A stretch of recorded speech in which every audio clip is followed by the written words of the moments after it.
In the shadows of the city, my name, Alessandro Moretti, is a whisper of fear.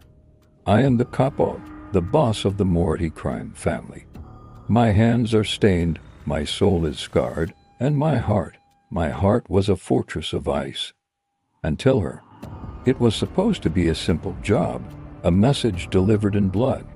My rival, Vincenzo Romano, had crossed a line, and the price was his daughter, Elena. The order was clear: eliminate her. Find the innocent lamb and send her to the slaughter. I tracked her to a small, unassuming bookstore on the edge of town. Through the rain-streaked window, I watched her. She moved with a quiet grace, her fingers tracing the spines of old books, a soft smile playing on her lips. There was a light in her, a purity that the underworld I commanded could never touch. My men were ready, the plan was set, but as I watched her, something inside me shifted. This wasn't a rival soldier or a treacherous informant. This was a girl who found joy in worn pages and the scent of old paper. Killing her would be like crushing a rare flower. For the first time in my life, I hesitated. The cold steel of my resolve began to melt. I dismissed my men, telling them the plan had changed. That night, I broke the most sacred rule of our world. I defied an order. I chose to spare her, but sparing her wasn't enough. Romano was a cornered animal, and he would use anything or anyone as a shield. Elena was a pawn in his game, and now my inaction had painted a target on her back, not just from my own people, who would see my hesitation as weakness, but from Romano's other enemies. I couldn't just walk away. I had marked her, and now I had to protect her. The next evening, I approached her as she was closing the shop. The fear in her eyes when she saw me was a dagger to my conscience. She knew who I was. Everyone knew. I didn't waste words. I told her she was in danger, that her father's sins had put her life on the line. I told her she was coming with me. Of course, she refused, her defiance a spark in the darkness. But she had no choice. The world she knew was gone. To protect her, I had to take her, to pull her from her life, and lock her away in mine. I brought her to my mansion, a gilded cage perched on a cliff overlooking the sea. It was a fortress, impenetrable and isolated, filled with luxury she never asked for, and watched over by men who feared me. To her, it was a prison. The first few weeks were a battle of wills. Her silence was a weapon, her glares a constant accusation. She saw me as a monster, a kidnapper who had stolen her freedom, and she was right. But I made her a promise.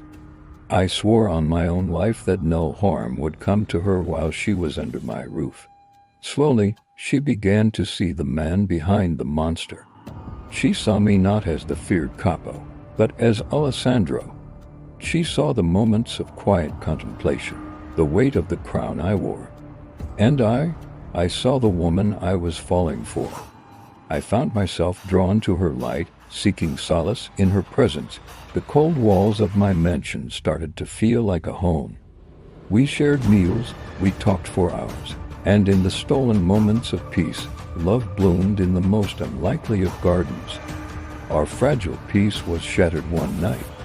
A rival family, seeking to usurp my power, saw Elena as my weakness. They launched a brazen attack on the mansion. The night exploded in chaos, alarms blared, and the air filled with the scent of gunpowder. My men fought valiantly, but the attackers were relentless. They breached our defenses, their only goal to reach her. I became a tempest of fury, a protector defending his most precious treasure. I fought my way to her room to find her cornered, a look of pure terror on her face. In that moment, I knew I would burn the entire world down to keep her safe. After the assault, the truth was undeniable. As long as I was the capo, she would never be safe.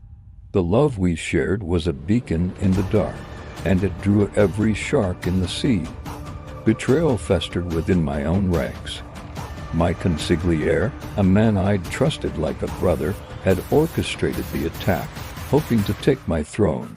The final war was inevitable. It wasn't about territory or power anymore. It was for her, for our future. I gathered my loyalists, and we went to war. It was a bloody, brutal conflict that ripped through the city's underbelly. I dismantled my enemies one by one, and in a final confrontation, I faced my treacherous consigliere. The life I had built, the empire of fear, was crumbling. But as I stood over my defeated enemies, I felt no victory, only emptiness.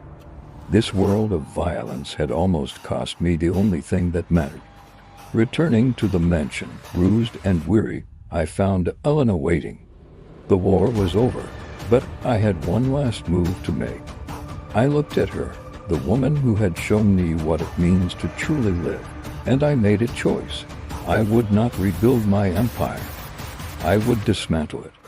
I met with the remaining families, negotiated a truce, and relinquished my power. I walked away from the throne from the name that once inspired fear. We left the city, leaving the ghosts and the violence behind. We found a small house by the sea, a place of quiet solitude where the only sounds were the waves and our laughter.